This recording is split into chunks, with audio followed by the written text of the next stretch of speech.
Break के बाद स्वागत है आपका। जनता बोलेगी पूरा तोलेगी। अभी हमने देखा फाइनल राउंड के रिजल्ट, फाइनल कैलकुलेशन भी हमारे पास आ चुकी है और इसके साथ साथ कौन है मुख्यमंत्री के तौर पर जनता की पसंद, वो रिजल्ट भी हमारे पास आ चुके हैं। सीधा मेहता जी की ओर रुख कर रहे हैं। पांचवा राउंड हम अनाउंस कर चुके हैं। लोगों ने टोटल लगा लिया होगा, लेकिन मेहमानों की टिप्पणी चाहिए, इसलिए मैं पांचवा राउंड का सबका टोटल बताऊंगा। बीजेपी को अब तक 118 वोट मिले हैं। Vote value 38,350। आईएनसी को 132 वोट मिले हैं, 42,900। आईएनसी यहाँ नंबर 1 पे है, लेकिन बहुत ही कांटे के मुकाबले में है। आईएनएलडी यहाँ नंबर 2 पे है, लेकिन वो नंबर 2 नंबर 1 में सुई जितना फर्क है केवल। 123 वोट, 39,975। हरियाणा जनहित कांग्रेस, जिसकी अजय झा जी को काफ़ी टाइम से इंतजार है, 38 वोट, 12,350। बीएसपी 8, 2,600। अदर्स 25,675। कैसा बढ़िया सैंपल है। तीनों सैंपल मैच कर रहे हैं प्रदीप जी। नोटा 2, 650। और अगर आप मुझे इजाज़त दें तो मैं यहाँ मुख्यमंत्री का रिजल्ट भी अनाउंस कर दूं और दिलचस्प हो जाएगा। टोहाना की जनता किसे अपना पसंद का चीफ मिनिस्टर मानती है? भूपेंद्र सिंह हुड्डा के लिए यहाँ अच्छी खबर है, और वो अच्छी खबर ये है कि उन पर भेदभाव के आरोप कितने ही लगते रहें, रोहतक के विकास को लेकर कि केवल रोहतक का विकास हुआ, कितने ही आरोप लगते रहें, रोहतक से 200 किलोमीटर दूर, पौने 200 किलोमीटर दूर टोहाना की जनता ने उन्हें नंबर 1 दिया है। 132 वोट उनके कैंडिडेट को और 132 वोट ही भूपेंद्र सिंह हुड्डा को बतौर चीफ मिनिस्टर। Vote value 42,900। दिलचस्प बात यह है कि आईएनएलडी के कैंडिडेट को भी 123, पार्टी को भी 123, कैंडिडेट को भी अच्छे वोट मिले हैं, और ओम प्रकाश चौटाला को भी उतने ही वोट मिले हैं जितने वोट उनके कैंडिडेट को मिले हैं। 39,975, 123 वोट।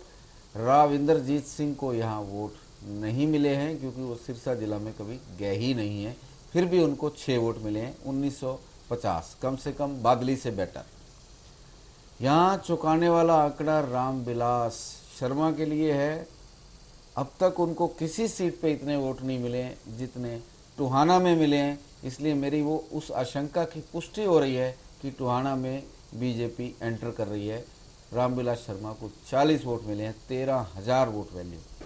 कुलदीप बिश्नोई के कैंडिडेट को बेशक, पार्टी को बेशक 38 बराबर वोट मिले, 12,350।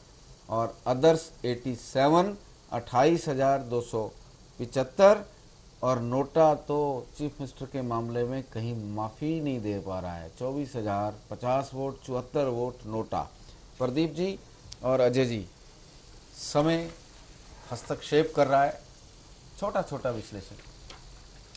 देखिए, ये तीनों जो सैंपल हैं वो लगभग एक दूसरे को पुख्ता कर रहे हैं। मुख्यमंत्री के सवाल पर भी कर रहे हैं। दोनों की जो बढ़त है चौटाला और हुड्डा जी के बीच में, वो दोनों एक दूसरे को आगे पीछे मैच कर रहे हैं और परसू कर रहे हैं। और अगर यहाँ पर आप पार्टी वाइज भी देखेंगे तो दोनों एक दूसरे के कुछ बोलना चाह रहे हैं। एक बार मुख्यमंत्री वाले में कहना चाहता था ये कि चलो हुड्डा पर तैयार है, मतलब वो तो है ही, लेकिन इन लोग के अंदर हम शायद अभय चौटाला का नाम डालते तब हम देखते कितने वोट आ रहे हैं, क्योंकि चांसेस यही हैं कि अगर ओम प्रकाश चौटाला नहीं छूटेंगे तो अभय चौटाला मुख्यमंत्री बनेंगे। चलिए एक काम करते हैं, लोग पसंद करते हैं। एक काम करते हैं, हम एक सर्वे और करा लेते हैं। यूथ चीफ मिनिस्टर, यूथ का नाम डाल के एक सर्वे करवा लेते हैं। एक बैलेट पेपर के पिछली तरफ यूथ में भी कर सकते हैं। प्रदीप जी क्या राय है आप? ठीक है, और सबका नाम दे दिए फिर तो, श्रुति चौधरी, दुष्यंत, अभय। मजे श्रुति चौधरी लेगी और मजे अभय सिंह चौटाला लेगा, और खर्चा मैं करूंगा। आप ऐसी राय क्यों देते हैं मुझे? नहीं, मैं कह रहा हूँ कि इसलिए ओम प्रकाश चौटाला के नाम पर सिंपैथी है, रिस्पेक्ट है, इसलिए इतने आपको वोट दिख रहे हैं। लेकिन वही अगर मुख्यमंत्री वो नहीं होंगे, जब क्लियर हो जाएगा तो कहीं पर इन लोगों की वोट कम भी हो सकती है। अजय, प्रदीप जी आप कुछ बोल रहे थे। बीजेपी भी यहाँ दस्तक दे रही है, बीजेपी की भी जरा चर्चा हो जाए। जी, बीजेपी दस्तक दे रही है, और पूरे मुकाबले को जैसा हम लोग चर्चा कर रहे हैं कि इसमें भी अदर्स को 87 वोट मिल रहे हैं और यहाँ अदर्स को 79 मिल रहे हैं पार्टी वाले में, और यहाँ पर 72 मिल रहे हैं। तो ये मैं जो अदर्स हैं, चूंकि देवेंद्र बबली काफ़ी स्ट्रांग इमर्ज किए हैं, तो मैं इसको तीनों को मैच करते हुए देख रहा हूँ कि ये काफ़ी स्ट्रांग कैंडिडेट हो सकते हैं और मुकाबले को 4 कॉर्नर बनाने की ताकत रखते हैं। अजय जी की अपनी राय, प्रदीप जी की अपनी राय, गीतांजलि की तो एक ही राय है कि शो का समय हो गया है, पर उससे पहले मैं अपना ओपिनियन जरूर देना चाहूँगा। ये सीट 4 कोणीय मुकाबले की तरफ जाती हुई नजर आ रही है। इनेलो और कांग्रेस में ये येलो कैटेगरी में गई है सीट, हालांकि बीजेपी भी उससे बाहर नहीं है।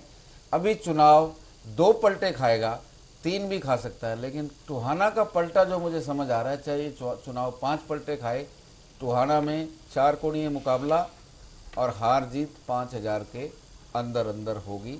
जीतने और हारने वाले के बीच में लेस देन 5000 का अंतर यहाँ से रिफ्लेक्ट होता हुआ नजर आ रहा है। आप मेरी इस ऑब्जर्वेशन से अगर असहमत हो तो आप बता सकते हैं। बिल्कुल सहमत है, लेकिन एक चीज बस कहेंगे, सहमत कि नहीं कहा मैंने, असहमत वर्ड बोला नहीं, मैंने कहा सहमत हूँ, लेकिन एक इस पर ऐड करूंगा कि जो ये ओरिजिनल है, इंडिविजुअल जो लोग खड़े हुए हैं, उसमें कांग्रेस नंबर 1 है और फिर एनएलडी है, फिर तीसरे नंबर पे ऐसे पार्टियों में भी है, कांग्रेस नंबर 1 ही है। तो मैं वही कह रहा हूँ, बड़े कम मार्जिन के साथ, बेशक कम मार्जिन से, लेकिन तीनों उसमें कांग्रेस बढ़त बनाए हुए पिछड़ रही होगी थोड़े बहुत परसेंट से, लेकिन कांग्रेस यहाँ बहुत स्ट्रांग रूप में 3000 वोट से आगे है कांग्रेस। नहीं, देखिए सवाल फिर मैं इसको कहता हूँ कि एक वोट भी 3000 का पल्टा लग जाता है, बहुत नैरो मार्जिन, बहुत नैरो होता है। कल भी हमारे पास थोड़ा सा वक्त होता है जब हम चढ़ती हुई की तरफ चला जाता है, जिसकी सरकार बन रही हो, 3000 वोट का तड़का उस तरफ लग जाता है। इसीलिए मैंने कहा 5000 से हार गई। अगर यहाँ कांग्रेस कमजोर होती तो मैं नहीं बोलता। आखिरी में टोहाना ने भी वार्निंग दे दिया है कि हल्का बीजेपी साथ आ जाओ, साथ आ जाओ तो नंबर 1 पार्टी बन रही है, 156 ले रही है। लेकिन अमित शाह मान तो नहीं रहे, वही देखने की बात है। उसकी जेब से सारा माल निकाल रहे हैं, बोले 20 सीट ले ले।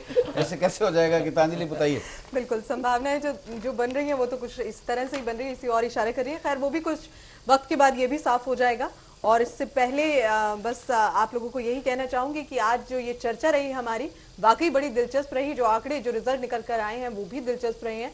आप सभी लोगों का बहुत बहुत शुक्रिया।